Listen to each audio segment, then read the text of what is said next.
Good evening, everybody. I'd like to thank you for coming. My name is Missy Wilhelm, and I'm from the League of Women Voters. Please join me in reciting the Pledge of Allegiance. I pledge allegiance to the flag of the United States of America and to the republic for which it stands, one nation under God, indivisible, with liberty and justice for all. Thank you very much. Candidate forums such as this one, co-sponsored by the League of Women Voters of Wheaton and Glen Ellyn and the Wheaton Chamber of Commerce, provide a nonpartisan venue to give the general public an opportunity to participate in the electoral process by asking questions of the candidates about issues that concern them. This is a terrific opportunity for civic discourse, and I encourage you to ask your questions of the candidates when it's your turn. On behalf of the audience, we thank all the candidates for coming this evening and participating. All candidates listed by the Election Commission for the races covered were invited to participate this evening. Some candidates declined to attend for various reasons, and a few were not able to respond or didn't respond by our RSVP deadline. Please also join me in thanking all the volunteers from the League and the Chamber of Commerce who are here tonight to assist with timing, the collection of questions, the sorting of questions, and taking care of the candidates for the evening. I would especially like to thank Steve Johnson and Carrie O'Brien from the Chamber of Commerce for their help in this work, and for the help of Jane Hodgkinson from the League of Women Voters of Wheaton, and Patty Landry from the League of Women Voters in Glen Ellyn for their assistance. Tonight you'll meet candidates for the Illinois State Senate Districts 42, 46, and 48, and General Assembly Districts 21, 23, and 24. We have candidate forums again tomorrow evening where you will meet candidates for the County Board of Supervisors for District 4 and 6, and the Forest Preserve District Commissioners also for District 4 and 6. Tonight's forum is being taped and will be published on the local public access channels in Glen Ellyn, Wheaton, and Carroll Stream, and we're going to approach some of the other communities nearby to see if they're also interested in having these tapes, because we think it's important to get this out for the public. Now I'd like to introduce Steve Johnson from the Wheaton Chamber of Commerce. Steve? Hello, everybody. Thank you very much for coming tonight. My name is Steve Johnson, and I am a member of the Board of Directors of the Wheaton Chamber of Commerce. We are very pleased to have this opportunity to work with the League of Women Voters of Wheaton and the League of Women Voters of Glen Ellyn to provide this forum for you. At the Wheaton Chamber of Commerce, it is one of our missions to educate the public about things that have an impact upon the business community. Nothing could be more important to us in the economy that we're in right now than to come forward, meet the candidates running for public office, and have the opportunity to ask them questions and learn more and become educated voters. So I want to thank Missy Wilhelm from the League. She's been a great partner with the Chamber for the past 3 years as we've done this. Now with Jane Hodgkinson stepping in to take over, we're very happy that we have a partnership that will continue and afford the public a great opportunity to learn about the candidates. To the stage right tonight, you'll see the district maps. Those are going to be broadcast up on the screen throughout the night. We also have paper versions of the new district maps out front if you haven't grabbed one already. Please take a look at these. These obviously have recently changed so that you know where you are voting. Before I introduce our moderator this evening, I also wanted to take a moment to thank the Wheaton Park District and Mike Bernard for allowing us once again to use the Memorial Room for this presentation. We're very thankful to the Wheaton Park District. And my final thank you is to Randy King and Bob Barista from Web Rocket Video, who have volunteered their time to video tonight's candidate forum and tomorrow's candidate forum. Please come back tomorrow night and see the county board candidates and the Forest Preserve District candidates. Finally, I forgot one other thing. We will have a candidate forum for the Congressional District 6 on Thursday, March 8th. That will be at the Glencrest Middle School at 725 Sheehan Road in Glen Ellyn from 7 to 8:30 p.m. Without further ado, Robin Labette, our mediator for this evening. Steve, point of order. I'm sorry, I'm Dave Pearson. I'm a member of the Wheaton Chamber of Commerce. I ask that special consideration be made to allow President Unfortunately, Dave, your point of order is out of order, and regretfully, all candidates were given an opportunity to respond in time for us to prepare the program for tonight's event. 2 other candidates called after the deadline and asked to appear, and they were told that unfortunately they were too late. Mr. Hage also is too late, so unfortunately we will continue with the program. Well, sir, Sir, it's fairness to all the people involved. Everybody had the same deadlines. Thank you.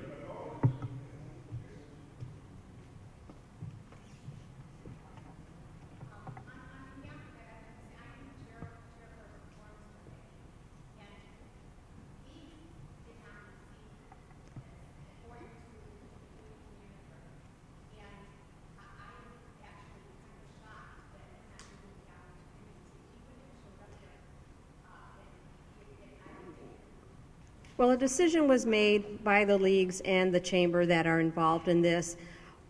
The league, I understand you're trying to argue fairness. We also have a fairness point of view too. We gave all those running this forum tonight gave all candidates an opportunity. It's assumed that he would have received it. If he didn't, I can't verify that or not. However, all candidates are being treated the same way, and those who were late and were also denied. Mr. Hage is welcome to stay. People can ask him questions individually at the end this evening. But we do need, excuse me? Yes? If the other candidates would allow, if the other candidates would agree, would that be agreeable to you? No, we're going to do it the way the league has determined to handle this action. So at this point, we're going to go ahead and get started with the way we have it planned.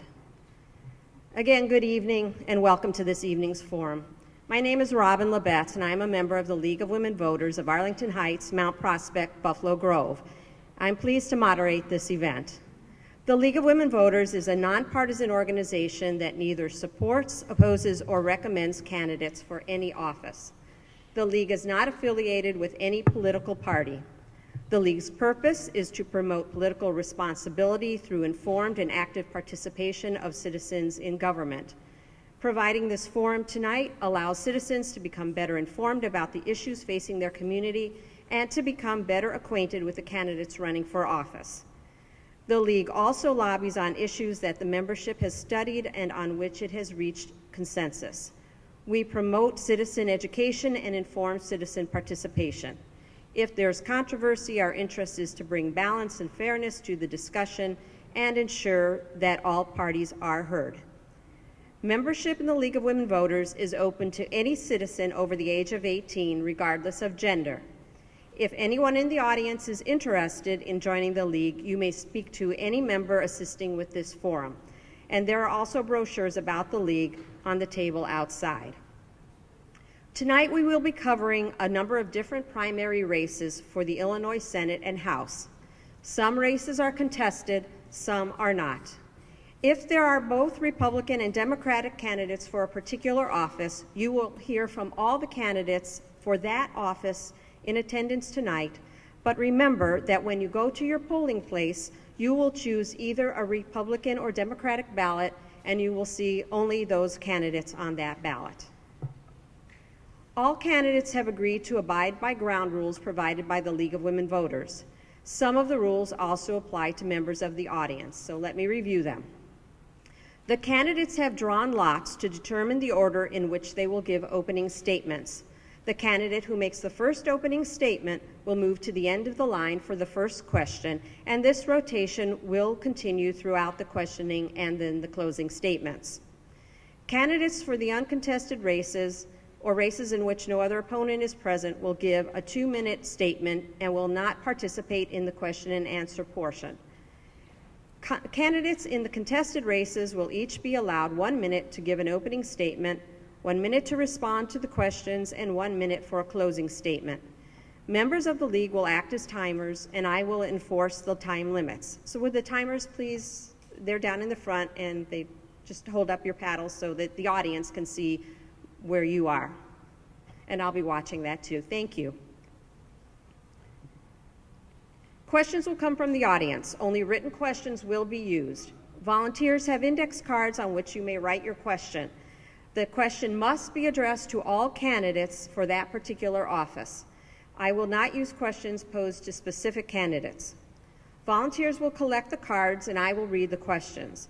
They will be reviewed and selected by league members for appropriateness and to avoid duplication. I'm sure there will not be enough time to ask all the questions that are submitted tonight, but we'll do our best to cover the most pressing topics. At this time, please turn off all electronic devices, cell phones, pagers, video cameras if you're not the videographer, no photos, etc. The league claims copyright ownership of all recordings or transcripts produced from this event and reserves the right to publicize this forum. No voice, image, or other duplication of the forum may be used by a candidate's representative or campaign in any campaign advertising. A table outside of this room has been provided for their campaign literature. So at this point, let's get started. First, we will hear from the candidates for representative in the Illinois 42nd House District. There is one candidate on the Democratic ballot, William R. Adams. There are 4 candidates on the Republican ballot, Chris Hage, Jeanne M Ives, Dave Carlin, and Laura Pollastrini. Tonight you will not hear from Mr. Hage. And at this point, we have drawn lots. Mr. Carlin will make the first opening statement.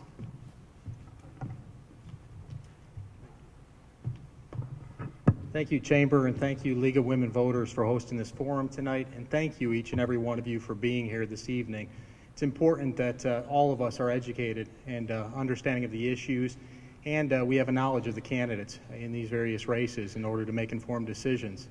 I'm running for state representative, frankly, because I'm fed up with what's going on in Springfield, and I'm fed up with the condition of the state. The state's $82 to $85 billion the state has $82 to $85 billion of unfunded pension liabilities and $10 to $12 billion of a budget deficit currently. It didn't get that way with just Democrats or just Republicans in Springfield. It was both Democrats and Republicans that contributed to it, and they did so because they were cowardly and they were irresponsible. They were unwilling to make the difficult decisions that their constituents wanted them to do, and that they should have been making for the best interests of the state and our communities. So I hope to earn your support and your vote, and I promise you I'll go down there, and oftentimes politicians say they promise, but I'll go down there and I'll shake things up and I'll work hard on your behalf. Thank you. Thank you, Mr. Carlin. Ms. Ives will speak next.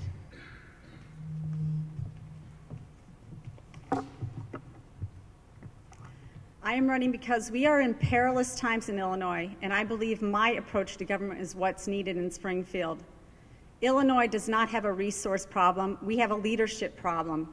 We rank in the bottom 5 of the most economic indicators. Moody's just downgraded our credit rating to the lowest of all states. We're tied with New Jersey for the most in out-migration in 2011, and we're 48th in job creation, losing jobs to states surrounding us. They didn't leave for the weather. They left for a better economic climate. I grew up in South Dakota with 5 siblings, and 20 years ago, 4 of us moved to Illinois for jobs. As the mother of 5 children, it's very doubtful that my kids will have the same type of opportunity when they graduate from school in Illinois. I'm also running to restore honor to our state government, because guess what? There's no honor in making promises you can't keep. There's no honor in threatening to take municipalities' share of taxes so that property taxes have to be increased just to pay for excess government. Thank you.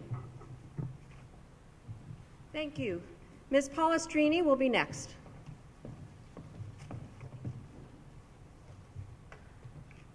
Good evening. My name is Laura Pollastrini, and I'm a 33-year resident of this district and of Carroll Stream. I grew up here. I went to the local public schools. My family had a business here in Wheaton for 30 years on the north side, Alan Tony's Deli. This is my home. Since graduating from Loyola University of Chicago with my degree, I spent 5 years working for the Illinois Senate President, which is where my love for Illinois government came. I then spent 10 years working for the DuPage County State's Attorney's Office when I decided that I wanted to go to law school myself. Upon receiving that degree in 2005, I worked for a practice doing local government law for almost 5 years, representing local governments, municipalities, townships, et cetera, helping them with the law. I've been active politically, though, for over 22 years. I have been elected to the DuPage County Regional Board of School Trustees for 17 years and continue to serve in that capacity as the board's vice president.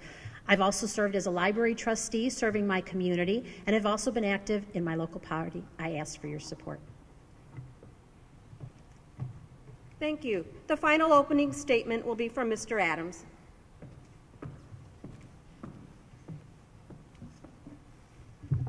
My name is William Adams, and I'm running on the opposite side of for the Democratic nomination for this race. And the reason why I'm running is because I want to see debate happen in the race, and also the state of Illinois has neglected education a lot.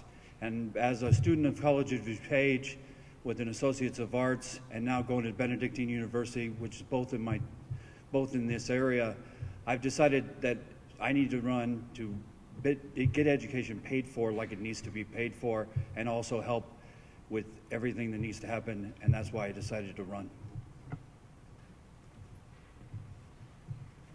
Thank you. I think the candidates would agree a minute goes by pretty quickly. As soon as they're settled, we'll start. Ms. Ives will answer the first question first. Everybody ready? Okay. The first question is, are you in favor of extending the state income tax rate of 5% or returning it to the 3% level? Please explain your response. I'm in favor of repealing the tax. I'm in favor of repealing the tax increase. This tax increase has devastated our economy. It is only because of this tax increase that, for example, 14 other states called up Sears and said, we want you to move here.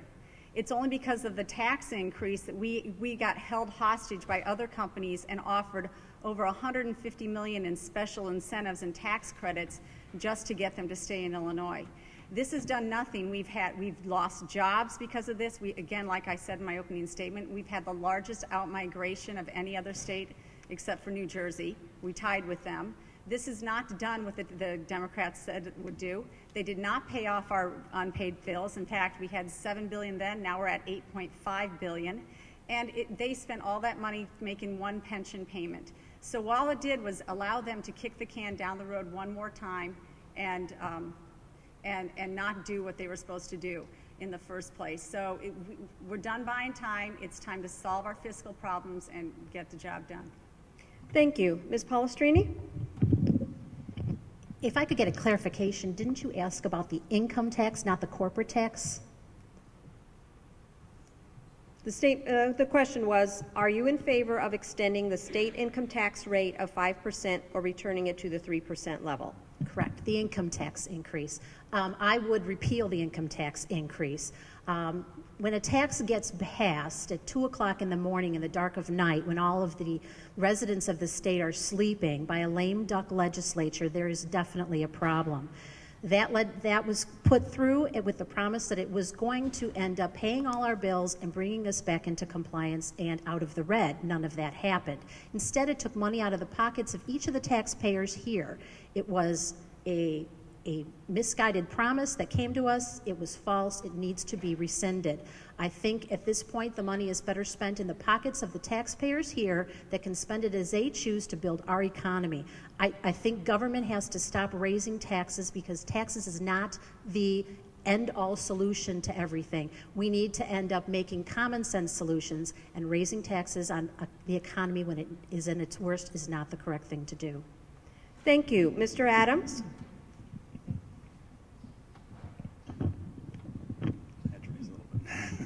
Myself, unlike my opponents, I would leave it there, and the reason why I would is because it is 3 to 5%. It is a little bit of an increase, but in this time we need to be, everybody needs to pay their fair share. So, but at the same time, I would also go for a fiscal audit of all state services and get that taken care of. And so that 5% will actually be able to take care of what needs to be taken care of and not be just, but no more increases at all.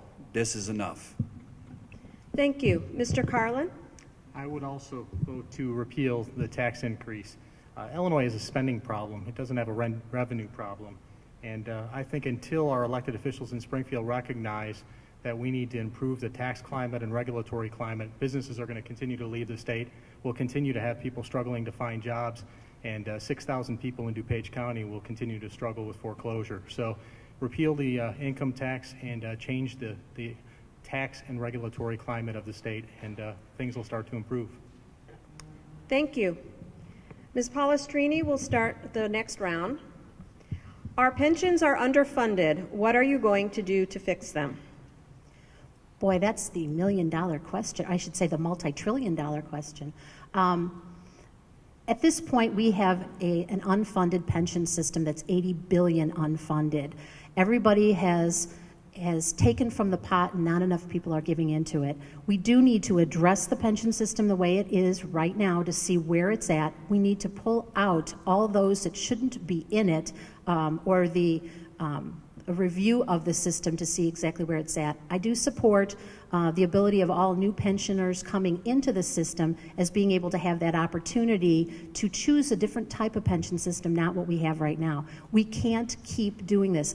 The pensions that we are allowing right now are unsustainable in Illinois, in any government, and that needs to be addressed with serious reform. We can't just do this fly-by-night, and we've been kicking this can down the road for a long time. We need to address the system, and we need to do it fast. Thank you. Mr. Adams? Actually, I have a unique solution, or at least a partial solution. All elected officials that work part-time should not get a pension. That goes from forest preserve to county board to state representatives and state senators. We work as a part-time elected official representing our district. We should not be getting the pension at all. And I think the money that would be saved on that should be going to help stabilize the pension, as well as other things that we need to come up with. Thank you. Mr. Carlin? I think all things have to be on the table with regard to pension reforms. We need to look at current employees, and frankly, they need to pay more towards their pension. Future employees need to have decreased benefits paid out to them, and we need to change the plans so that they're modeled more after the private sector. I mean, 401k type plans. No one in this day and age in the private sector has these pension plans that the state of Illinois continues to pump money into, and frankly is underfunding. So we need to make changes across the board, and then we'll get our hands around those 82 to 85 billion of unfunded pension liabilities. Thank you. Ms. Ives? I agree with everybody up here. We need immediate and comprehensive pension reform. We do not need to give pensions to part-time legislators. In fact, I will not take a pension if I'm elected. And we also need to handle this in a manner, but we don't need any original thought here. Rhode Island just went through this same process. They went to all the stakeholders. They showed them the numbers. They showed them it wasn't sustainable, and they got everybody to agree to what needed to happen. That included a suspension of COLAs for the retirees. That included a mixed hybrid program where you had a portion that was defined benefit and a portion that was defined contribution.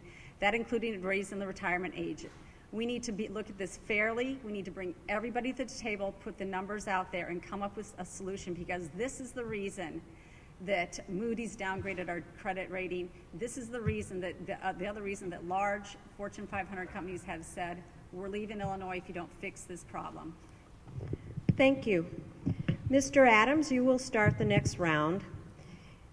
As a state representative, you may be faced with having to cut the budget. So what specifically would you vote to cut?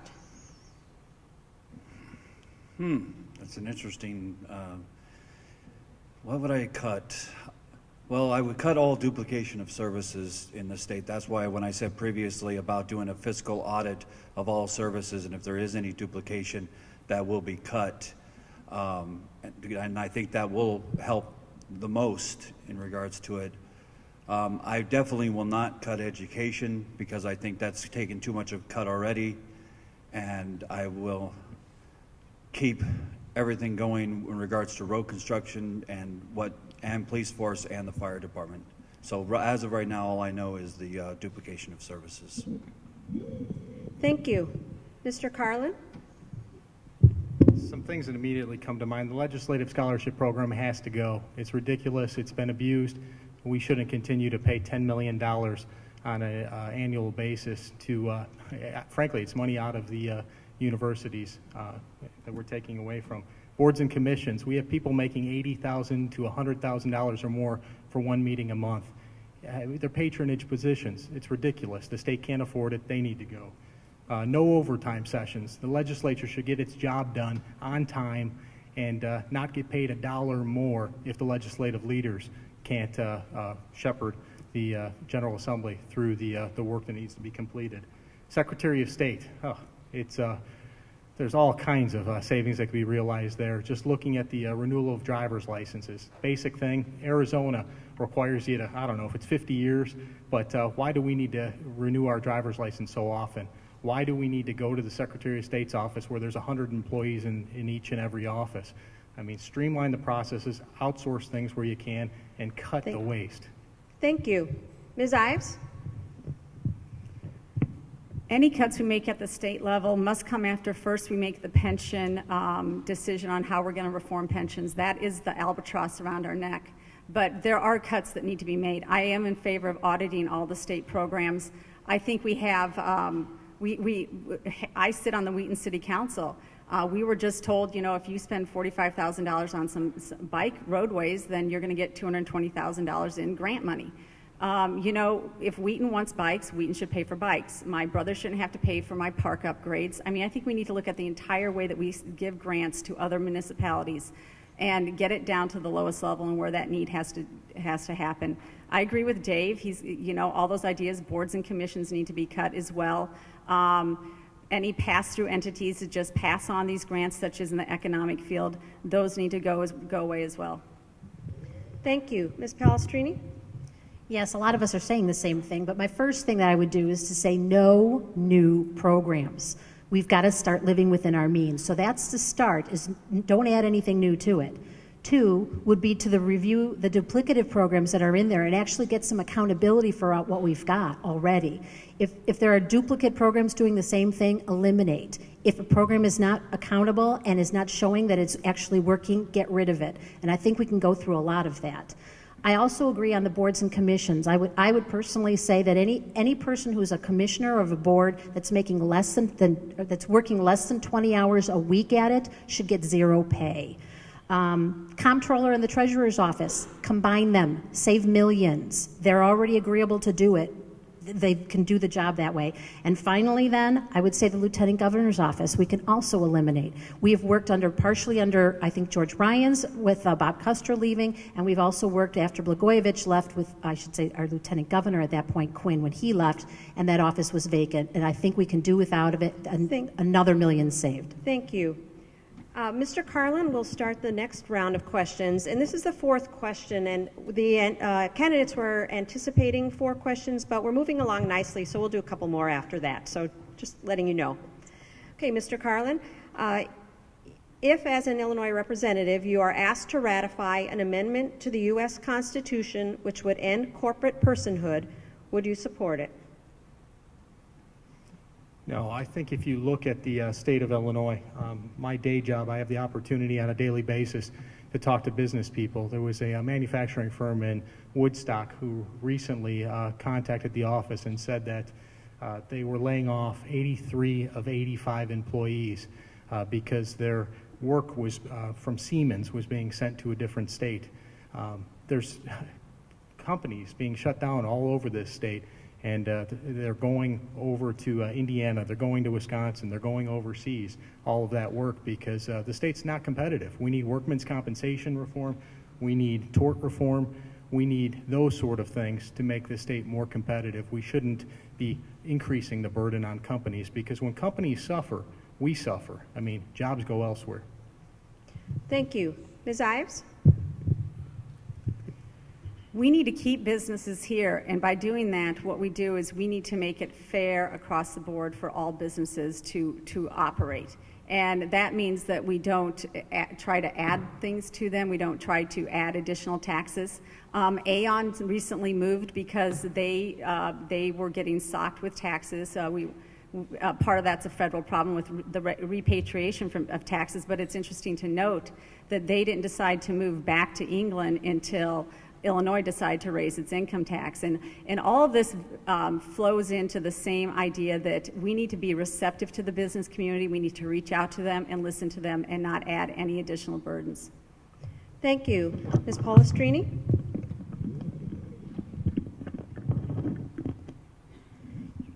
Yes, I think at this point, your question was to amend the Constitution, though? Was that, if you could repeat it? The question was, if there was an amendment, if you were asked to ratify an amendment to the U.S. Constitution which would end corporate personhood, would you support it? Okay. I do agree. I would vote to ratify it just to bring it to the people to determine. I'm assuming then that it's coming through the legislature first and then being sent to the people to vote on that. And I think the people should have the final say on whether or not they want their constitution changed. I think we have a huge problem with businesses fleeing this state. They can't seem to be able to make it because of the unstable environment, the constant regulations coming after them. Every time they turn around, there's something else that's thrown at them. I think they need more of a stable environment so that they actually can operate. At this point, every time something new is thrown at them, they have to make a conscious decision whether to expand their business and to bring on new people or start a new project somewhere, or to hold that money expecting the next thing to come down. I think Illinois government needs to step out of the way and let business operate so that we can actually grow jobs in this economy and pull us out of the rut that Illinois is in. Thank you. Mr. Adams? I believe the question has to do with making, because I'm an accounting student, so I have a little bit of financial background.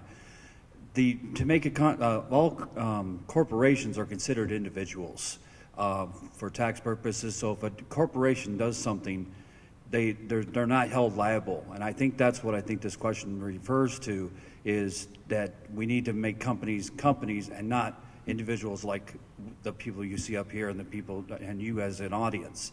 So for tax purposes, I think we need, but I will not do a constitutional amendment because I don't think the Constitution should be used that way. There should be a resolution or a law, but not for the Constitution. The Constitution should not be played like that. Thank you. Ms. Ives will start the next round. The question that I received concerns immigration laws, and I will read it as it was written, and then you can interpret how you wish. Please state your position on how we correct our state's intentional neglect of immigration laws.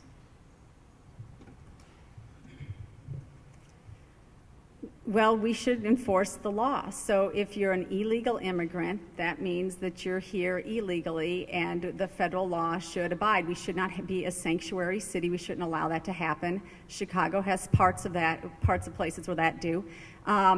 It's interesting, I was reading on the Illinois website today, and actually, whether you're illegal or not, if you're pregnant and illegal, you do get state-funded health care. It doesn't matter if you're illegal or not. You know, and while that's something that we should do, I think it's more something that charity should be doing and investigating. And I think that we're here legally, we're paying taxes legally, and there's plenty of other people that have come here as immigrants and have made their way. So we need to enforce federal law in this area. Thank you. Ms. Pollastrini? Immigration laws are a huge problem in not only Illinois, but all over the country. And we are spending billions of our dollars to pay for services for people that are not residents. My family immigrated here from both Poland and from Italy, and they came over and did it the proper way, and I think everybody needs to. But I also grew up out here and went to West Chicago High School and Benjamin Middle School, and I actually had a lot of friends that were immigrants. And luckily for me, all the ones that I had and all the ones that I knew there were here legally. The services that we have are limited, and right now a lot of our funds are going to services that are for people that are not American citizens or legal residents of the state, and I think that needs to be addressed. We have laws that are already on the books, they're not being enforced. We have immigrants that should be turned over and are not turned over after they leave a jail. It's caused a lot of problems in Cook County. I think we need to start enforcing the laws that we have, but we also have to do it with a compassion for those, especially those that have been here for 50 years at times. Thank you. Mr. Adams? The immigration issue goes to what we discussed just previously, and that's corporations and companies as well, because they hire the people and they don't follow the rules. So if a person is working in a company, yes, we deal with their immigration status, but we also deal with the corporations who hired them, because it's not fair for that's taking away jobs for us. And so I think it's a twofold problem. It's just not an immigration problem. Thank you. Mr. Carlin? Each member of Congress on a daily basis receives requests from individuals who want to bring loved ones into the country because somebody passed away, because they were separated and they're in another country. And frankly, it's a federal issue. We need significant immigration reform on the national level. I've had the experience to interact with individuals who are from Romania who are trying to get a son or a daughter into the United States, and they've been trying for 10, 20 years legally to do it, and they can't. Frankly, like I said earlier, if we had elected officials in Springfield and in Washington, D.C. that were enforcing the laws, that were making sure that our borders were secure, we wouldn't have the problems that we have, and people who are trying to go through the process fairly would actually have a shot instead of being rejected or having to wait 10 years, 20 years, their entire lives to visit a loved one or to experience all the great things that our country has to offer. So as a state legislature, I'll push the federal government as much as I can to do their job. Thank you. The next will be the last question for these particular candidates, and Ms. Pollastrini will be the first to answer. If you are elected to this office, please explain how you will make yourself accessible and responsive to your constituents. First and foremost, I will be a full-time legislator, and I think that's been lacking a lot. Legislators have part-time jobs. I'm an attorney. I don't plan to work at a private practice as well, so that I can actually devote my time to the residents of this district. When I worked for the Illinois Senate President for 5 years, it was the best, most gratifying job that I had because I was able to interact with the constituents of the Senator's district and actually help them one by one to make their lives a little easier, to break the red tape. And nowadays, we have people rushing back from Springfield and heading right to their law offices, and when you make that phone call, you don't get the legislator anymore, and you don't get an aide, you get an answering machine, and a couple days later you get a return phone call, and then maybe a blank form letter that comes back to you maybe 5, 6, 8 weeks after you've sent a correspondence. That needs to stop, and I pledge that I will work full-time as a legislator. I will work in that office and be accessible in the communities, talking to the citizens as they need things. That's my pledge. Thank you. Mr. Adams? I will also be a full-time legislator. Right now I'm a student, and I will be taking a hiatus from school when elected to this position. I also have a phone number that is going to stay active from now until whenever. Also, one of the things that's lacking from our state representatives is they do not communicate with the cities and the counties in their districts. And I've heard this from county board members directly. And I, as a state representative, will go to the county board meetings at least once a quarter to tell them what's going on in the state. Because right now, the county board has to hire lobbyists to be able to communicate with us in Springfield, and that's a waste of money in the county, and I want to save money in my district as their representative. Thank you. Mr. Carlin? As some of the other candidates mentioned, I'll be a full-time legislator. I'll also vote against a continuation of General Assembly scholarships, as I mentioned earlier.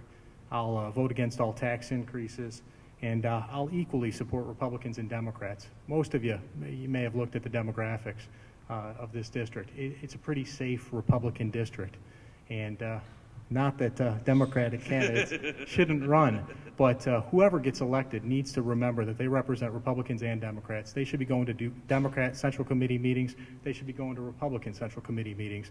They should be inviting their constituents into the office regularly. They should get out in the community and walk door to door, not just at campaign time, but all the time. And look out for the interests of those that they represent, and I'll do that. And I'll be a citizen legislator. I'm an average guy. I've gone through successes, I've gone through struggles, and I know what it's like for the average person. I'm not going to say like President Clinton said that I feel your pain, but I understand what the average person is struggling with, and I'll represent them well. Thank you, Mr. Carlin. Ms. Ives. This is a really good question. I think accessibility is key to also being transparent to your taxpayers. And prior to even getting on Wheaton City Council, I started my own website. I started sending out emails to residents to let them know what was going on in their city. I would stop in places and people would say, oh, I got your email, and I did not know them. It had gotten passed around. The information was getting out there. I will do the same sort of thing. I am a full-time mother, but I will also be a full-time legislator. And I am very accessible. My kids go to St. Michael's School. They also go to Wheaton Warrenville South. I see people all the time. I get stopped in church to asked about city businesses. I don't mind that at all. In fact, I like it. I want people to know that they can feel comfortable coming up to me and asking any question that they want. I agree with Mr. Adams there. I thought it was appalling that the county board felt like they had to spend over $300,000 for a lobbyist. I have a very good relationship with our Wheaton City Council and our mayor and our city manager, and I listen to them, and I will do that with the other mayors in our district. Thank you. We'll now go to the closing statements, which we'll do from your seats. It'll be easier. Mr. Adams, you'll do the first closing statement, and you'll each have 1 minute. Thank you. When you're ready, you may begin. Well, first off, I want to thank the Wheaton Chamber of Commerce as well as the League of Women Voters of Wheaton and Glen for putting this on and allowing the voters to come out and hear us talk, because that's the reason why I decided to run in this race, is so there is dialogue and we can talk about the issues that are affecting the 42nd District. I believe that all the candidates up here are wonderful candidates, but I'm hoping in this race that you choose me to represent you, because I really believe that I can do a wonderful job for you, and if you guys need me at any time, I'm available. So thank you, and have a safe trip home. Thank you. Mr. Carlin? I'll fight for you in Springfield, and I'll look out for your interests rather than being concerned with my next re-election or what's politically expedient. I have a 5-year record serving on the College of DuPage Board of Trustees, and I'm proud of that record. The college is in the best financial position today than it's ever been. We have $101 million in a rainy day fund because the state of Illinois is 4 months behind on its payments. We get 10% of our operating budget, actually about 8% of our operating budget from the state. It's supposed to be 33% of our operating budget. I've shown that I will look out for the best interest of my community. I've looked out for the best interest of the College of DuPage, and I'm going to run on my record. I'm going to run on the issues, and I look forward to earning your support and earning your vote. Thank you. Thank you. Ms. Ives? I think the voters need to choose somebody who they feel has the best background, educationally, work-wise, and life experience to bring your values to the state legislator. And I feel like I'm the right person for that job. I currently serve on Wheaton City Council. I have a tax and accounting background. I do taxes for small businesses and individuals. And I'm raising 5 children in the heart of DuPage County. So I understand the struggles of a family just trying to educate their kids in here. I think that, my qualifications, my understanding of municipal government will be key for going up there, because you don't understand what these numbers mean until you've actually seen it. Until you've been through some of the negotiations, some of the decisions that we have to make, and I think that experience is important up here. I also have a Bachelor's of Science in Economics, and I think that's important in this time. Thank you, and I ask for your vote on March 20th. Thank you. Ms. Pollastrini? Yes, thank you. This is my home. This is where I grew up. This is where I went to school. This is where my family business is and was, and this is where I currently reside. I want the opportunity to represent the communities where I have lived and spent the majority of my entire lifetime. I've spent 17 years working on the DuPage Regional Board of Schools, doing what's in the best interest of the children for DuPage County. Illinois government has failed all of us. There are $8.5 billion unpaid debts. We have $80 billion in unfunded pensions. We have 2 consecutive governors who have been sent to prison. The businesses are fleeing and the residents are fleeing the state. People ask, why would you want to run now? Because you have to. It's time for people that have been members of this community to stand up and say, it's too long that I've been sitting back. You need to get up and do something yourself. And so I'm finally putting my name out there to see what I can do to help fix what ails the state of Illinois. And I ask for your support. Thank you. And this concludes this particular race for the Illinois House District 42. Please give the candidates a round of applause as they exit.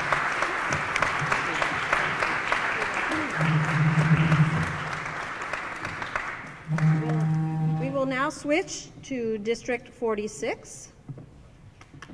Thank you. The next race to be covered is for representative in the Illinois 46th House District. There is one candidate on the Democratic ballot, Deborah O'Keefe Conroy. There are 2 candidates on the Republican ballot, John Chip Humes and Daniel J. Kordik. Only Mr. Kordik is present this evening, and he will give a 2-minute statement. I'll see where he is.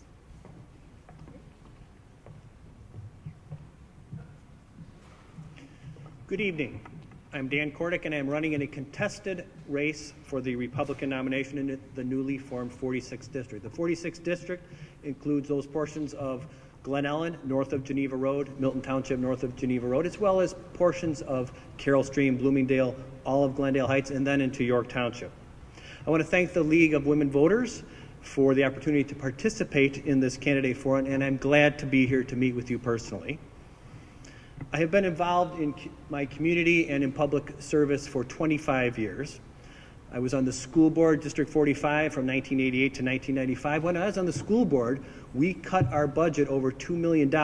This is in the early 90s, before cutting a budget was what everybody was doing. We cut our budget $2 million without eliminating any educational programs. It's about prioritizing all our expenditures. After serving on the school board, I then served on the foundation, which helped raise money for extra programs without burdening the taxpayer. I served 11 years on the Planning and Zoning Commission in Villa Park. I've been a lector at St. Alexander Catholic Church since 1993, served on citizens advisory committees for the school district on budget and finance, for the village on business development. I currently am serving my 2nd term as the York Township Clerk. I've been a longtime member of the Lions Club, past president. My educational background, I have an accounting degree, bachelor's degree from the University of Illinois at Urbana-Champaign. I passed the CPA exam. I went on to law school, graduated from the University of Illinois College of Law. I feel these experiences provide me with the opportunity to know and understand the issues and our needs. I believe in community. I planted my roots in this district. I chose to raise my family in this district. I live in this district. In fact, I'm the only candidate from either party in this race that actually lives in the district. What happens in the 46th district affects me the same way it affects you. That's why I'm running for state representative for the 46th district. Thank you very much.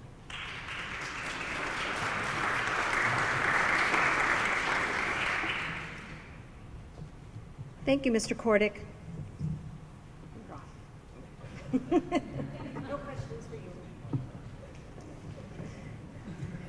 Now we turn to the candidate for Illinois Senate District 21. There are no candidates on the Democratic ballot. There is one candidate on the Republican ballot, Michael G. Connelly. Mr. Connelly is here, and he will now give a 2-minute statement.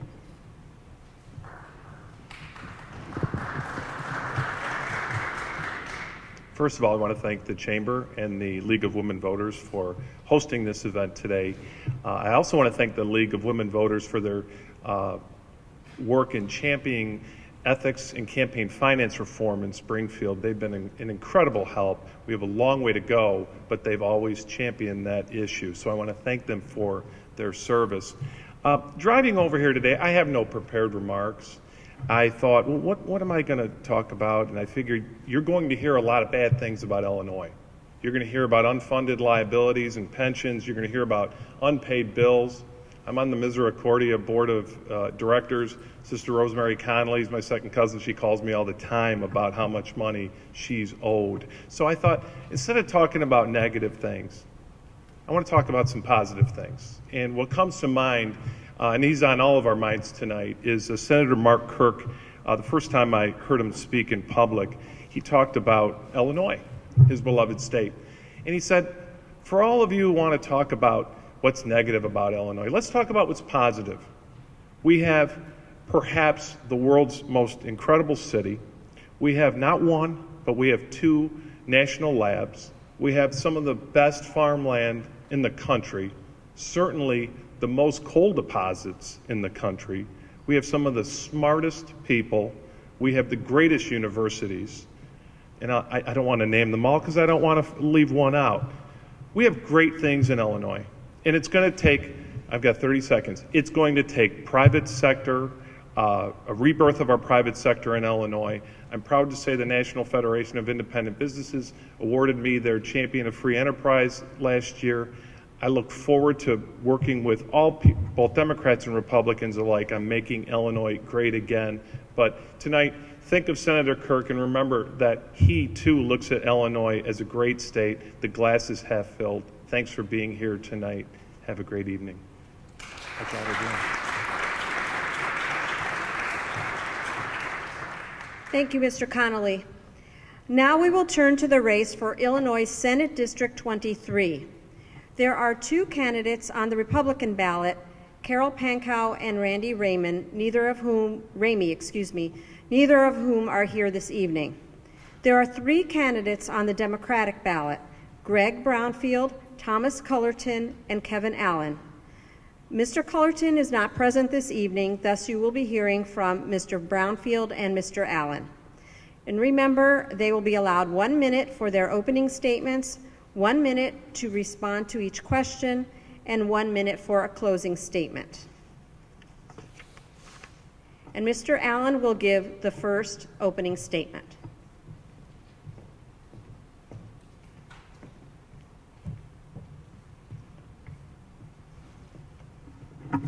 Thank you. One of the things that should be very clear from all of the discussions tonight is that Illinois is facing a number of challenges, most of them financial, but many of them political. One of the things that came out from the first group of candidates that you saw is that we are missing in Springfield the lack of political will, of people willing to take challenges, of people willing to take hard stances, of people willing to stand up for the community. I have lived in this district for 16 years. I know the people of this district. I have walked my district. I have talked to my neighbors. The challenges that we are facing in Springfield are not because we don't have resources. It's because we will not take on what we need to in order to fix the problems that face us. It's a combination of public, governmental, and private effort that will take these issues off the table. You'll be hearing about pension problems, about tax problems, about revenue problems, and all of these issues need to be addressed constructively. Thank you. Thank you. We'll hear from Mr. Brownfield next. There we go. Hi, I'm Glen Brownfield. I'm running for Senate 23. By profession, I'm a legal aid attorney, which means I've had the opportunity to help thousands of families in their hour of greatest need with their legal problems. I got into that profession because I was so interested in using the gifts that God gave me for service, and that's exactly why I'm in this race. I'm also in this race because I believe that in the state of Illinois, we've got a politics that focuses too much on partisan battles, too much on the power of money, and very much so, too much the power of political machines. There's nothing that I believe in more than the power of grassroots politics. It's why I quit my job in July of 2009 to work full-time on a grassroots effort. We built a team of 60 solid, committed volunteers who are helping us with this effort, and I believe that's really the only way out of this. We've got machine politics in Illinois.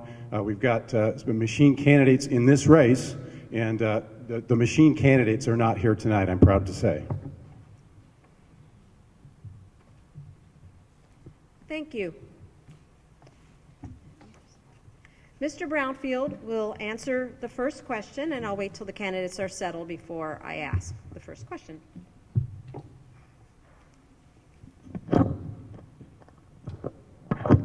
Ready? Yes. Okay. Funding for education seems to suffer each year due to cutbacks in the state budget. How will you be able to find the funds to maintain the proper level of quality education in DuPage County and Illinois? Well, it's a difficult problem. In my opinion, we need comprehensive tax reform that includes progressive rates. We've got a funding scheme here in Illinois that's broken. What it does is it focuses on local property taxes instead of revenue from the state, which creates we're either last or second to the last. I'm not sure of the current statistics in terms of the greatest disparity between the best funded districts and the worst funded districts. The only way we're going to solve this is if we get off that system, in my opinion. You heard an awful lot of commentary earlier on from folks who said that we need to cut the state income tax, except that they just added $7 billion to the state budget deficit, and they didn't subtract even $1 billion.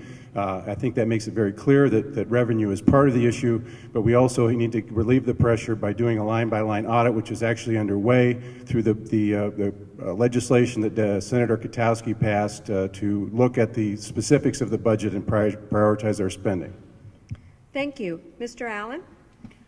The state of Illinois, by Constitution, actually has a responsibility to be a 50% plus one funder for every school district in the state. And historically, we've never been any better than 30% at best under any circumstances. As Greg alluded to, one of the problems that we have is that the funding in this state is broken. The system that we use where your least liquid asset, your home, is taxed as if it was some kind of magic ATM machine that spits out cash every time you stick your key in the door. And unfortunately, that is the primary source of funding for our schools. What we need to do is look at a comprehensive fix for how we spend our money and how we get our money for government at all levels in the state of Illinois. And only then will we be able to have a sustainable system that will be able to fund schools in every district in this state the way they're supposed to be.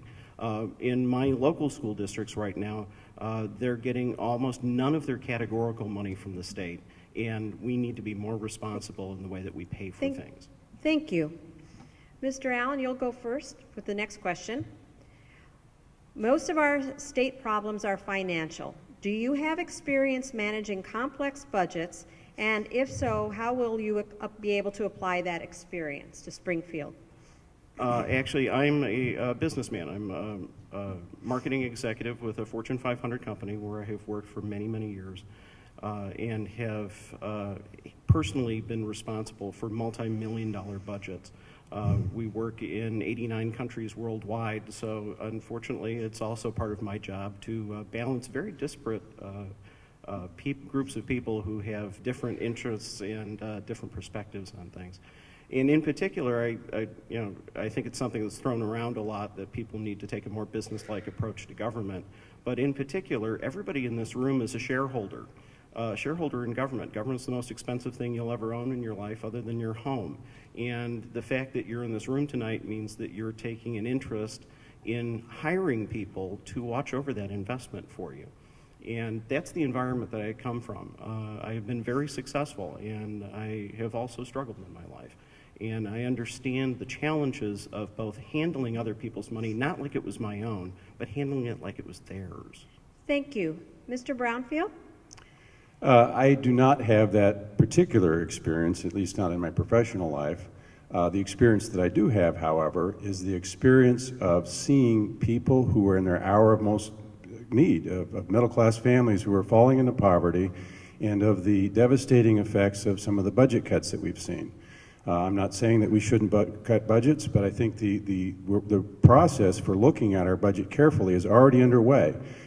As I mentioned earlier, Senator Katowski led an effort to pass legislation that requires that we prioritize according to need, that we look at the duplication of functions, that we look at the efficiency of individual programs. I just finished reading that commission's report recently, and I'm optimistic that they're going to provide good guidance on what we should cut. At the end of the day, though, it becomes important, I think, to have the bravery to actually make some of those cuts, but also to look at the revenue side. You can't get there just with one method. You have to use both, and it's a tough message that you have to send to voters, and it's just the way it is. Thank you. Mr. Brownfield, you'll start with the next question. Our pension systems are underfunded. What are you going to do to fix them, or what will you cut to fund pension reform? The pension reform is obviously a big issue. But interestingly enough, we have some great examples recently of collaborative problem solving. We had a bill that reformed education in this state, and it was a collaborative effort that included the teachers union. We had another bill that was dealing with our unfunded, or the money we owe the federal government for unemployment because our account was too low. And in both those instances, labor and business and legislators came together to solve the problem. I think that we can do the same thing with pension reform. I think that the basic idea, though, is that, we've got a problem where, we had public employees who didn't cause the problem. They paid their share. Taxpayers aren't at fault either. But we've got irresponsible state legislators who are at fault, and we can't get the money back from those folks. So I think the result, whatever it is, has to be fair both to taxpayers and to public employees. Thank you. Mr. Ellyn? Unfortunately, a minute is not going to be sufficient to solve the $80 billion problem that's in the room. There are several state legislators in this room right now. I mean, if it was that simple, they would have taken care of it by now. In general, what we have to look at is a comprehensive approach. You have to look at the money that's going into the plans, and you have to look at the money that is going out of the plans and when it has to go. Greg is correct. Neither the taxpayers nor the people in the pension plans who pay every week out of their paycheck into those funds are responsible for the problem. It's a 40-year problem that has been going on because people in Springfield chose to spend the money that was supposed to be going into the set-asides for pensions on other things. In general, you have to look at the actuarial formulas. We have to look at the amount of time that we're allowing for the pension plans to become fully solvent. You have to look at exactly what money is going out and when. And you do have to look at how are we going to increase funding on the front end from both the state and the participants in order to solve this problem. Thank you. Aside from any issues dealing with pension reform, what other kinds of budget cuts would you make to help solve Illinois' fiscal problems? Me? Oh, I'm sorry. Mr. Ellyn, you're next. I knew who was going next. I did. Yeah, thank you. Thank you. Some of the suggestions that have been made today are actually things that we should be looking at. Elimination of redundant services is certainly one of them. We have, between state, local, and county governments, we have numerous agencies that provide similar or the exact same service towards the same people, and consolidating those should be a top priority. It's not the fact that we have big government necessarily in Illinois. We have too much of it. We actually have more independent taxing bodies than any other state in the country. More than California with 5 times our population, or Texas with 5 times our physical size. One of the things that was floated about a year and a half ago by the governor was looking at consolidation of school districts. Some rural school districts actually only have a single school in them. By reducing the amount of government in Illinois, we can definitely become much more efficient. And quite honestly, doing some small investments could be very beneficial for us on the system side. Thank you, Mr. Ellyn. Mr. Brownfield? Yes, I agree with much of what Kevin said, and there are certain specific things that people previously mentioned tonight that I would certainly support cutting. I mean, for instance, the legislative scholarship program. But the important thing, and that's a perfect example, because that's $13 million, not billion, and it's not even really direct funding from the state. It's basically an unfunded mandate to our state institutions, so it ends up getting zero result on the bottom line on our budget. So then we have to ask, where are the big ticket items? And unfortunately, even some of the big ticket items are tough. I mean, for example, Medicaid is a big ticket item, except that when we cut Medicaid, we lose 50% match from the federal government. So all these questions are really tough. I think the answer, I keep going back to this, is the budget balancing bill that, or I'm sorry, the budgeting for results bill that Senator Katowski has offered. I mean, it's in process. We're going to look at the specifics. We're going to do this so-called line-by-line analysis, and we should cut based on the result of the results, on data, not just on, you know, a few things here and there that'll cut a few $1 million or have some crazy notion that something will make cuts that it won't. Thank you. Mr. Brownfield, you'll be first with the next question. Are you in favor of extending the state income tax rate of 5% or returning it to the 3% level? Please explain your response. This was one of the things that I supported in my last candidacy, and when I ran for state representative in 2010, I supported a temporary increase from 3 to 5%, and I did it because there was no other way that the math on the state budget would work. We got pressure from party leaders not to talk about that, and we didn't want to talk about taxes, but you know, when I started looking around at the alternatives of cutting education, man, we would have had to cut our state budget in half. And that's just not possible, in my opinion. We've got to have equal opportunity through public education. The 3 to 5% is something that I supported as a temporary measure. For the long term, I would prefer that we have comprehensive reform that includes progressive rates.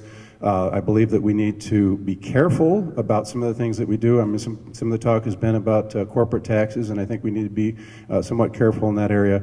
But generally speaking, I would support reform that includes the things that I mentioned, along with education funding reform that takes the focus off of local property taxes and actually reduces local property taxes. Thank you. Mr. Allen? Again, this is another one of those things that goes back to there are no simple answers. Quite honestly, the way that was negotiated, it has a sunset provision in it that must be honored. The reason why it must be honored and must be allowed to go away is because we have a much bigger job to tackle. And that job is changing the way we fund government in Illinois. Once again, any kind of income tax increase that doesn't come along with a property tax reduction is unacceptable.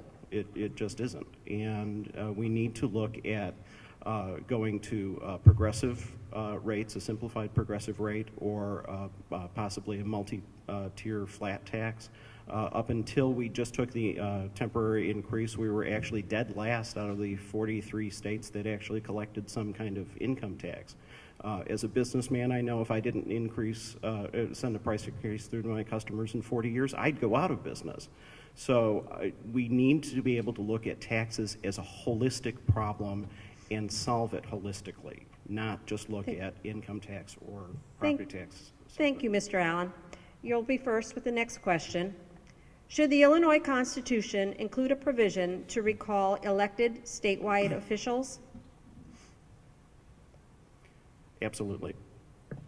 That is we should do a better job of electing people in the first place. We as electors, unfortunately, you get the kind of government that you deserve because we hire all of these people. But we should have some kind of recourse, particularly, unfortunately, with our last two governors.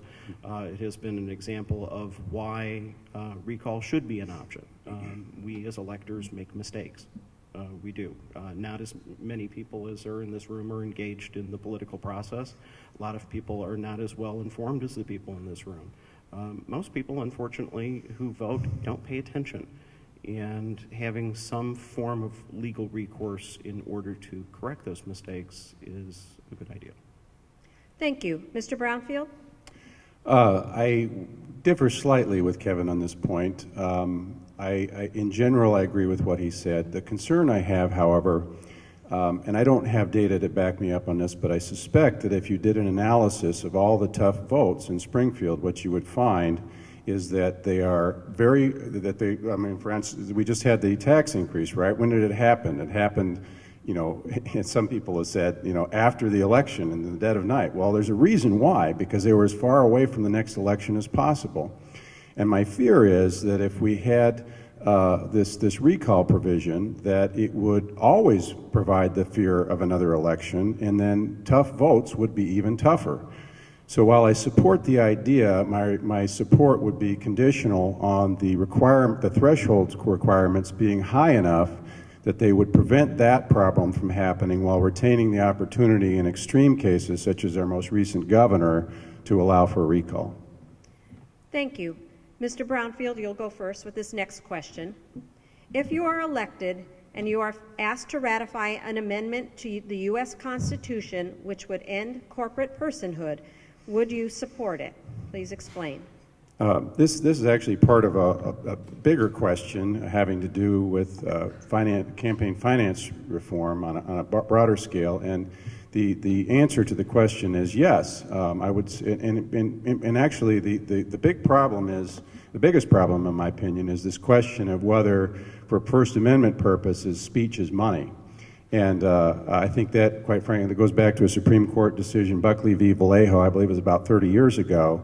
And it has paved the way for some roadblocks in our efforts to have more stringent campaign finance regulations. I think that money and corporate power in terms of the influence through donations that corporations have over our politics is a huge problem. I think, unfortunately, the power of money sets up a separate incentive rather than just the vote of the ordinary citizen to be able to accomplish things through that method. We're currently overpowered by the power of money. And I think that quite frankly, the constitutional amendment's the only way we're going to solve it. Thank you. Mr. Allen? Everyone likes to complain about the money in politics, and the problem is that all of that money goes towards advertising, it goes towards marketing, it goes towards those mailers that clog your mailbox every other November.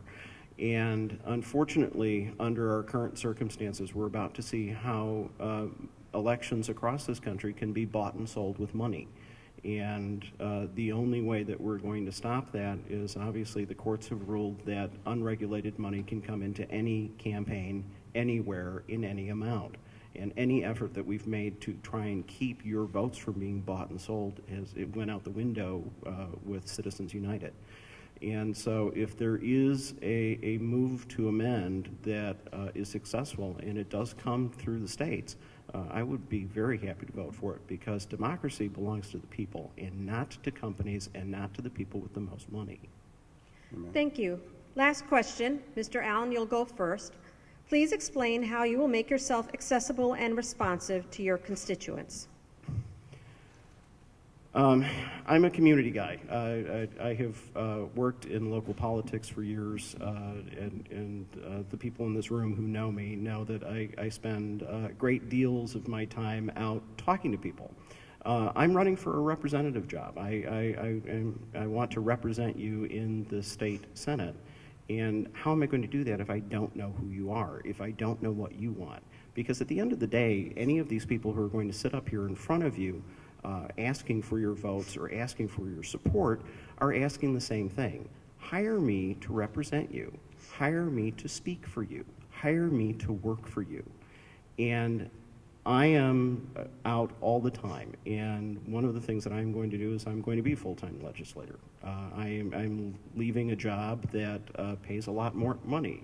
I'm leaving a job where I'm secure in the worst economy that we've seen in my lifetime. And I'm doing that because I want to help people. I want to return Illinois to the pride that I hold as a native Illinoisan. Thank you. Mr. Brownfield?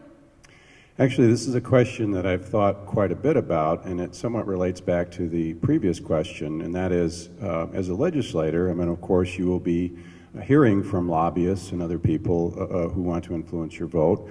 And lobbyists aren't, I mean, they provide important information, so it's important to listen to what they have to say. And I've been thinking, well, gee, how do I account for the fact that the ordinary folks who don't have the ability to hire a lobbyist aren't necessarily going to have their voices heard unless I seek them out? And one of the ideas that I have for this is to, and I like the spirit behind town hall meetings, except that they end up frequently not being productive because they end up being shouting matches. So one of the things that I would hope to do is to have community forums where I'd seek the input on particular issues that I was to be voting on. And also I'm looking into the prospects with some of the members of my team of doing a very robust social media effort to reach out during the process of the General Assembly's sessions. Sorry. Thank you. We'll now go to the closing statements. Mr. Brownfield will give the first closing statement. Each candidate will have 1 minute, and when you're ready, you may begin. It's very unfortunate that there's only two of us up here tonight, and in my opinion, you have the first and second best options in this race, and it's not even close. You have the two candidates who have the most proven track record of not being machine candidates, and I think that's extremely important, the way things operate on both sides of the political aisle in this state. As Kevin mentioned, many years ago, similar to what he said, I quit a lucrative job on a partnership track in a law firm to provide free legal assistance to low-income folks, a job that doesn't pay very much, quite frankly, and I've taken, by the time this cycle's over, 3 years out of my life with no income to be able to put together a grassroots team that I think is the only way to solve the problem of machine politics in this state. I'm committed to this effort. I'll see it through to all the way through November, and I believe that we have the people power to be able to beat the machine, quite frankly. Thank you. Mr. Allen? We're about to go through a very tough primary, and Greg kind of alluded to that. There is a lot of money sitting on the sidelines that is, quite frankly, going to buy this seat, and we think that that is unacceptable. And in particular, the only way that we can get around that is that there are people, like the people in this room, who will not stand for that in this district. I know this district. As I said, I've lived in this district for 16 years, and the problems of Illinois are not going to be solved by business as usual politics. The problems of Illinois are not going to be solved by politicians as usual. We have seen exactly what that gets us. That gets us $80 billion in unfunded pensions. That gets us $8.5 billion in the hole. And the one thing that I can promise the people of this district is that I am going to fight for every last red cent that I can bring back to this district, and I am going to work to make sure that the people of this district are properly represented, unlike what they've had for a very, very long time. Thank you. Thank you to both candidates who are here this evening. Please give them a round of applause. They will now exit the stage, and we will turn to the final race for the evening, which is for Illinois Senate District 24. There is one candidate on the ballot, the Democratic ballot, Ghani, and there are two candidates on the Republican ballot, Kirk W. Dillard and Chris Nybo. All three candidates are present this evening, and we will begin with the opening statements. Mr. Ghani chose lot number 1, so he will give the first opening statement.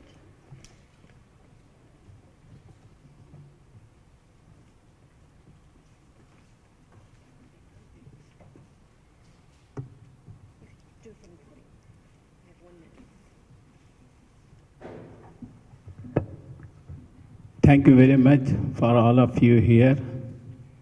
My name is Ghani. I did MBA. My son is a doctor, MD, since 12 years in Hinsdale Hospital. My daughter is a teacher. I know my elder brother was a teacher too. The reason I am running here, lack of honesty. You see that in the previous government, the governors and the other people, what they did it, because they are not honest to the family, they are not honest to the community, they are not honest to the government and General Assembly. That's why they misuse the funds and the lack of funds and the governor change and all this going on. I thought that I was a real estate broker in DuPage County more than 25 years. I work with the public very closely. I thought that honesty is the best policy. So what the Thompson Jefferson told that thing one time, honesty is the first chapter in the book of wisdom. On that basis, I am going to run for the State Senator District 24 from Oak Brook. Thank you. Thank you. There. A minute goes by quickly. Mr. Dillard is the next candidate. Thank you, and good evening. I'm Kirk Dillard, the incumbent state senator from the 24th District, which takes in South Wheaton today, but I'm fortunate to pick up the eastern third of Wheaton and Glen Ellyn under the new redistricting. I'm a proud sponsor of the Wheaton League and also had a great time this year, although I wish we were successful. with the statewide League of Women Voters working on what I call, or you call, your Fair Map proposal. Previous to my service as a state senator, I was Governor Edgar's chief of staff, and yes, we once had a clean and competent governor in the state of Illinois. Former Wheaton mayor and our county treasurer, Gwen Henry, is the treasurer of my campaign. She was the treasurer of my campaign where I prevailed and lost by 192 votes to Bill Brady for the Republican nominee as governor. I'm strongly supported by Representative Sandy Pehost, who wrote her first letter of endorsement ever in her career for my reelection as state senator. Representative Patty Bellock, who I share my office with in Westmont, is a strong supporter, as our state treasurer Judy Bartopinka and Congresswoman Judy Biggert. I look forward to your questions. Thank you. Thank you. Mr. Nybo will give the final opening statement. Thank you. Actually, it's final in more ways than one. It's the final statement tonight, so thank you for your patience. 1 minute goes by really quickly. It's about the time that you have when you're trying to talk to a voter at the door and earn their support and ask them to give you a chance. And so I'm going to tell you exactly what I tell voters at the door. I'm State Representative Chris Nybo. I represent a district a little bit to the east of you here. Under the redistricting, what they did is they divided my district in about half. They put Elmhurst and Oak Brook in one portion. They put Lombard in another portion. And they left me sitting with an opportunity to run against a colleague who I have a lot of respect for in the House, or Senator Dillard. I'm running for the state Senate. I'd ask you to give me a chance. I'm a new legislator. I think that's exactly what we need in Springfield. I think state government has failed us in so many ways. With all due respect to Senator Dillard, I'm running against an opponent who has been down there for nearly 20 years. I just think that's way too long. I look forward to your questions. I look forward to trying to earn your support, and I look forward to bringing back the kind of government that we deserve as a state. Thank you. I'll let the candidates get settled, and then we'll start with the questions.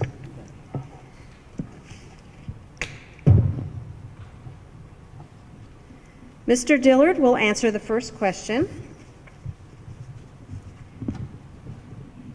Funding for education seems to suffer each year due to cutbacks in the state budget. How will you be able to find the funds to maintain the proper level of quality education in DuPage County and Illinois? First thing you'd have to do is get your priorities in order. The state of Illinois needs to cut funding to a lot of programs. You begin by starting with Medicaid.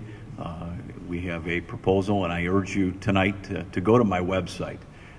See my proposal to reduce Medicaid to those who truly need it in the state of Illinois, which frees up funding for education. But the bottom line is we need to make this state what I call a destination economy for job creators. When you create jobs in the state, you put money in the state treasury. We spend more today on welfare than we do on education in the state of Illinois, and that's the wrong priority. So it's rolling up your sleeves, getting the state budget in order, but most importantly, creating jobs. Thank you. Mr. Nybo? Thank you very much. You know, I've gone door to door throughout the district, and I've spoken with literally thousands of voters that are out there, and it's very apparent that they share the concern that I have for having the highest quality schools that we can provide for our students. Education needs to be a #1 priority. In fact, the first district-wide forum that I'm hosting in my capacity as state representative will be next week on January 30th, where we will be talking about education policy in the state. Senator Dillard's right. We've got to get control over the portions of our budget that are consuming large, significant portions of our state budget. Right up there with Medicaid is our debt service, our obligations on our pensions. Pension reform is absolutely important. We absolutely need to undertake it as a state. Medicaid reform is important. With respect to education, we've got to find a way to cut the administrative costs. I would explore reducing the State Board of Education costs. We need to explore school consolidation. Bottom line is we need to find a way as a state to get more of those dollars into the classrooms and with teachers rather than in the bureaucracy that it's currently being fed to. Thank you. Mr. Ghani? Hello. Education is the backbone for the leadership. We cannot cut the budget for the education. We had to cut for the Medicare, and we had to cut about the other services. And education, for the best education, we had to revise that whole state, because some places the education, the teacher getting low salary, some places they are getting high salary. For example, Elmhurst principal, high school principal, York High School, he's getting more than $120,000 per year. And Edison High School principal, he's getting only 70 or 80,000. So there is a big difference between these high schools. So that we cannot cut the budget of education, we had to cut the other sources. Thank you. Thank you. Mr. Nybo, you'll be first with the next question. Would you support a right to work initiative for Illinois? Why or why not? Can you repeat? I would like to exercise my option to have you repeat the question one more time. Would you support a right to work initiative for Illinois? Why or why not? I would not support a right to work initiative in the state of Illinois. I come from a family that has a long tradition and involvement with union membership. I'm not anti-union. That being said, what we need to focus on is what's holding us back in creating jobs in this state. Jobs is the #1 issue. We've got to put people back to work. Having a right to work state is not the answer that we need to bring jobs back to the state. We need to have government stop working against business, as they have been for the last decade, in terms of higher fees, more stringent and convoluted regulations, higher taxes, and a very bureaucratic, onerous administrative system that makes it difficult to maintain and create operations here in the state of Illinois. There are much higher priorities that we need to focus on in terms of putting people back to work, and I don't think we need to do it by taking stridently anti-union positions. Thank you. Mr. Ghani? Yes, it's would you support a right to work initiative for Illinois? Why or why not? Yes, everybody has to work. This is not a welfare state. The reason is there.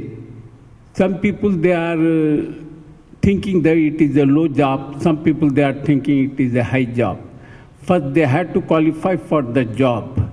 And here, people, they had to realize that what kind of job we need it and what kind of work we have to do it. And number 2, we need the qualified people for the right job and for the right work. People, they are not qualified. They are saying that we don't have the job. What we have to do is we are unemployed. You are not fit for the job. What job we need it?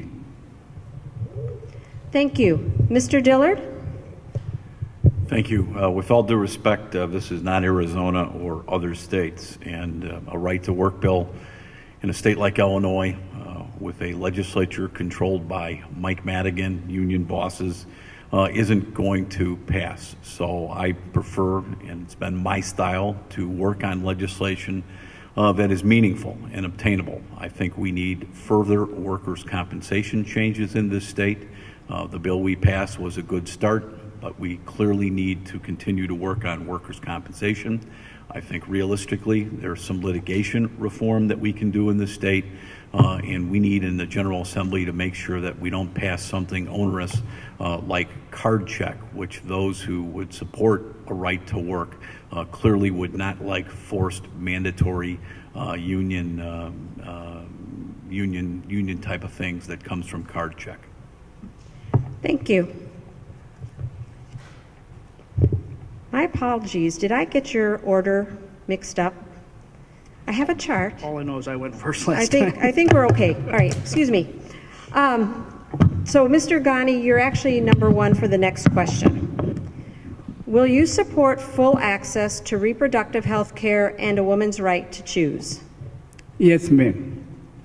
Woman is the backbone for the life partner, and we have to support 100% for that purpose. And today I saw that thing, women's abortion systems. We have to support the abortion system also, We have to help financially, and we have to help privately too also. Thank you. Mr. Dillard? I'm a fully rated pro-life candidate by Illinois Citizens for Life. I'm their endorsed candidate for this particular Senate race, so the answer is no. Thank you. Mr. Nybo? I'm pro-life. I'm not going to spend a lot of time talking about who endorses me. Frankly, what matters to me is who you think should be elected to this position. I'm about you. I am fully pro-life. I'm a father of 3 beautiful children. My wife and I are very fortunate. I've been raised Catholic, so I am fully pro-life. I believe that my position is entirely consistent with Senator Dillard's, in fact, nearly identical. So why one group would say that they're endorsing one candidate over another on this issue, again, it's Springfield, and there's a lot of stuff that doesn't make sense about Springfield. This may be one of them, but I am fully pro-life. I believe in the sanctity of human life. I think we need to support it as much as we can. I think government and state government is really working against our families here in Illinois. I think it's something that we need to stop. I got into this business because I was very disheartened and disappointed with where I saw our country and our state going for future generations. So I'm pro-life, and I think we need to support people everywhere, particularly in the womb. Thank you. Mr. Dillard, you will start with the next question. Our pension systems are underfunded. What are you going to do to fix them? We began by creating, and I think this gets lost on folks, a new system for all new state employees. And like our workers' comp system, that's a good start. We clearly need to have an adult dialogue with respect to current state employees. If we don't make changes to our current state employee pension system, we will have no money left for the developmentally disabled, senior citizens, law enforcement, or other types of vital state services. So we need to go to work there. We need to fully fund our pension systems. I voted no on the Democrats' raids to the suburban teacher retirement system. And then last but not least, it all comes back to job creation. In getting the economy moving. When the economy is moving, the pension investments of all our state retirement systems and local retirement systems do well. So the economy plays also sometimes lost important role in getting our pension systems solvent. Thank you. Mr. Nybo? Senator Dillard, when you ran for governor 2 years ago, you committed to the Daily Herald that you would pledge to protect the pension benefits for current employees. If you've changed your position, then I applaud you, because we absolutely cannot continue to protect pension benefits for current employees anymore. We absolutely must put those benefits on the table. Everybody needs to share in the sacrifices of pension reform. Current employees are included. I've got a legislative advisory committee with 70 people throughout the district, a subcommittee with about 8 teachers on it, retired and active. Even they acknowledge that we need to do something to fix this problem. It's arguably the single biggest problem that we have in the state of Illinois. And if we don't do something about it now, then there will be no pension systems, because they will run out of money. So, Senator, I welcome you to the side of the dialogue and the side of the debate that says we need to touch pension benefits for current employees. I look forward to working with you, because we need more than just adult dialogue on this issue. We need action, and we need action quickly. Thank you. Mr. Ghani? Hello. The pension system is very poor in Illinois. We should have a 2 system, one for the old employees, one for the new employees. You cannot put one system for all the people, new and old. Number 2, the age limitation. We have to fix what is the state employees' age limitation. On that basis, we can give the system about these things. And number 2, we had to revise the pension system time to time. And the other important thing is we had to invest the pension fund in a proper organization, not in that thing. For example, you see that thing, $80 million they lost in Detroit because they invested in New York, wrong company. That company bankrupted. We don't want like that way in Illinois. Thank you. Mr. Nybo, you'll start with the next question. Are you in favor of extending the state income tax rate of 5% or returning it to the 3% level? I favor returning it. I favor repealing the increase now, and frankly, it's too late. The biggest issue that we have in our state, in fact, in our country, is jobs. Jobs come from businesses. Jobs come from the private sector. We need to stop working against business in this state. You know, I'm a new state representative. I've been down there for a year, and I see why we're in such bad shape. It's because people don't understand. In my private life, you know, I'm an employment attorney. I work with businesses all across the state and all across the country. I see firsthand how difficult it is to do business here in this state. I've worked with companies who, frankly, have come to the business realization that they can't maintain operations here in Illinois. And when we start raising taxes on businesses and family, all we're doing is driving more businesses and more families away from our state. We need to focus on putting people back to work, getting jobs back in this state, and only then should we even consider any revenue enhancement. We need to get our fiscal house in order, and we need to put people back to work before we should consider anything close to a tax increase. Thank you. Mr. Ghani?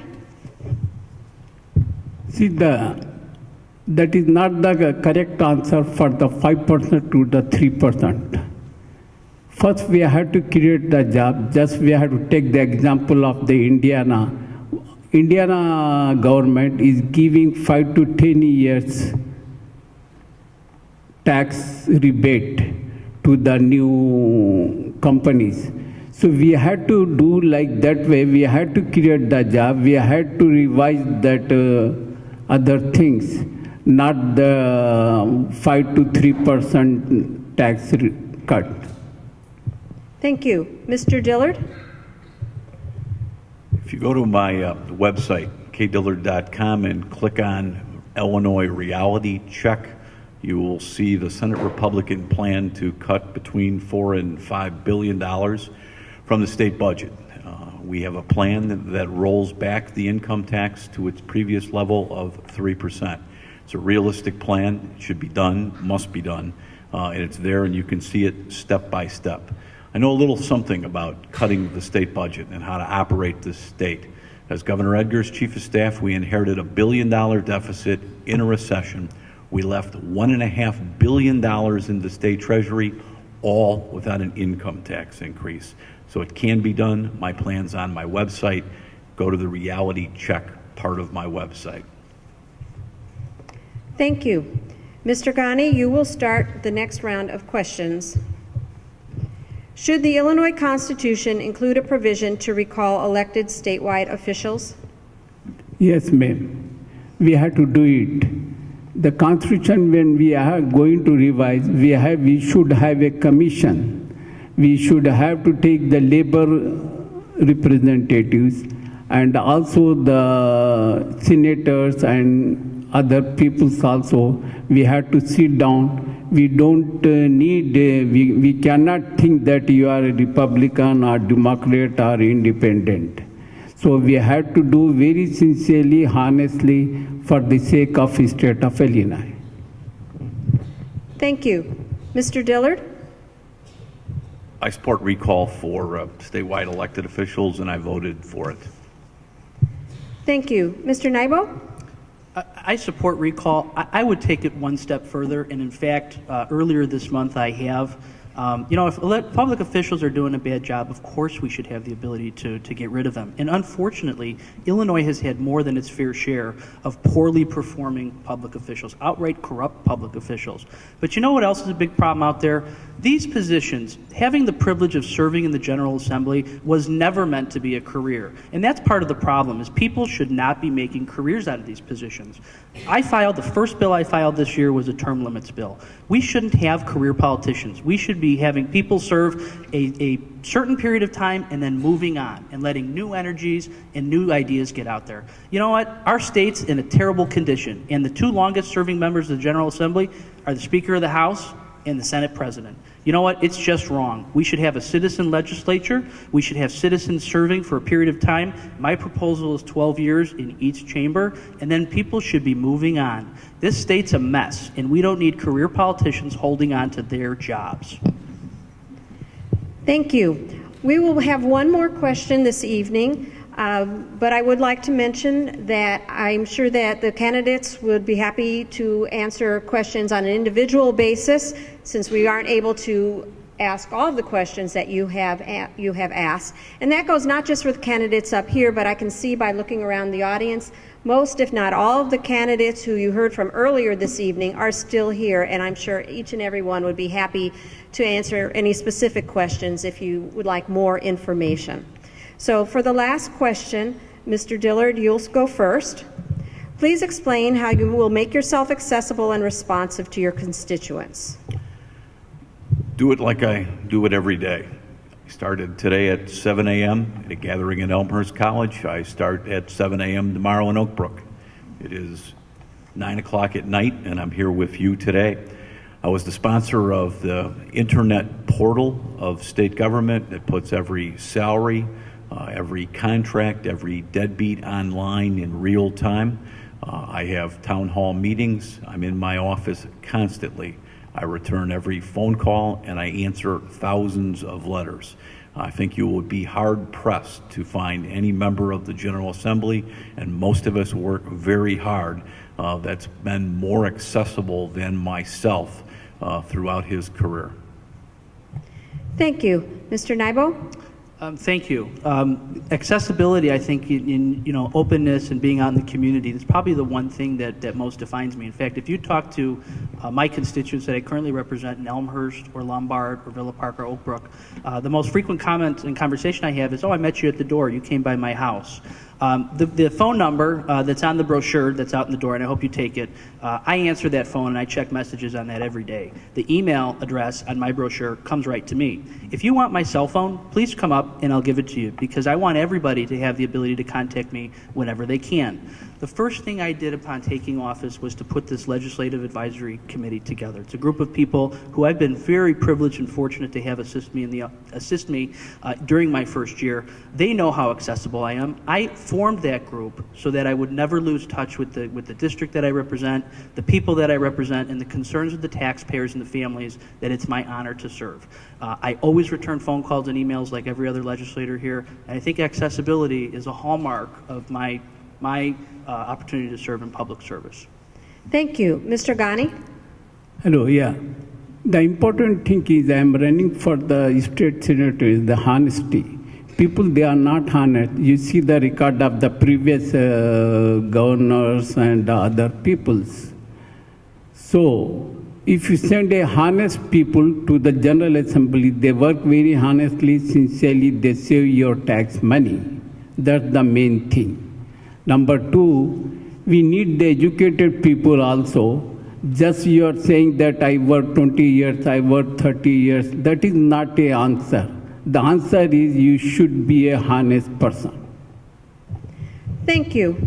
Now the candidates will do their 1-minute closing statements. Mr. Nybo will go first. Thank you. Sandy Pijos, I serve with Sandy Pijos. This race is not about Sandy Pijos. Patty Bellock is an esteemed colleague. This race is not about Patty Bellock. This race is not about which political organizations endorse which candidates or which groups endorse which candidates. This race is about you. And you, the voters out there, frankly deserve better from your state. Your state has failed you. This race is not about me. This race is not about Senator Dillard. This race is not about Mr. Ghani. This race is about you. And I would ask you to give me a chance.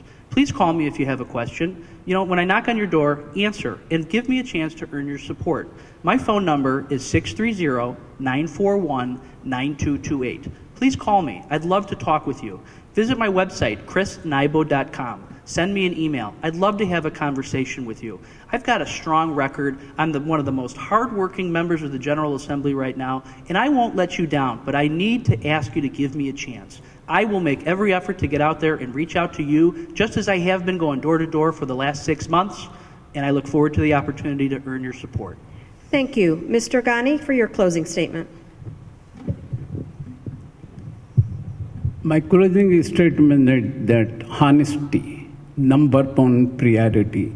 People, they are not honest. How can you expect that they work very sincerely, honestly with you and in the General Assembly? What kind of people you are sending to General Assembly or congressmen or any place? First, if you are a very honest with your family, you are honest with your community, we are honest, and you can work very sincerely, and he can save the same time and also he cannot take any kickbacks or anything. The reason I'm running here, I'm not going to make the money. This is the job, is the services providing for the community and for the state. Thank you. Thank you. Mr. Dillard? Thank you. I'm proud that the Daily Herald says that I am one of the most qualified individuals for the job of lawmaker and that I'm thoughtful and reasonable. These are difficult times in Illinois, and being an effective lawmaker takes patience and perseverance. I have a plan to make this state a destination economy for job creators by reducing the cost of doing business. I urge you to go look at my best-in-class education program that is available on my website.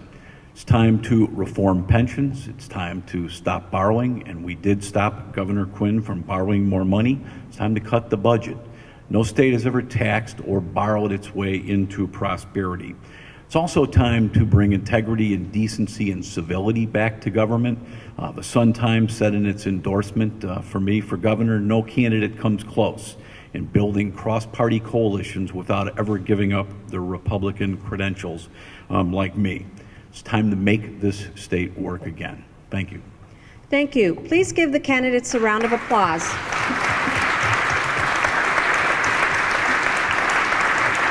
Thank you.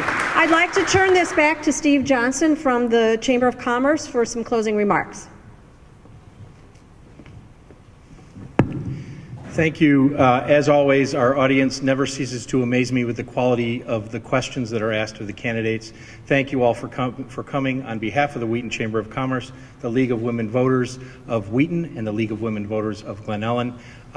Come back tomorrow night. It's County Board and Forest Preserve night here tomorrow night. We hope to have all of you back, plus some more people, to ask quality questions of those candidates. Also, looking ahead to March, I want to remind everybody about the Congressional District 6 Candidate Forum that will take place on March 8th at Glen Crest Middle School in Glen Ellyn. That will be a forum that everyone will want to attend as well. Thank you very much for your attention. Thank you very much for your questions. And I will turn it over to Missy Wilhelm to end the evening. Thanks. Thank you.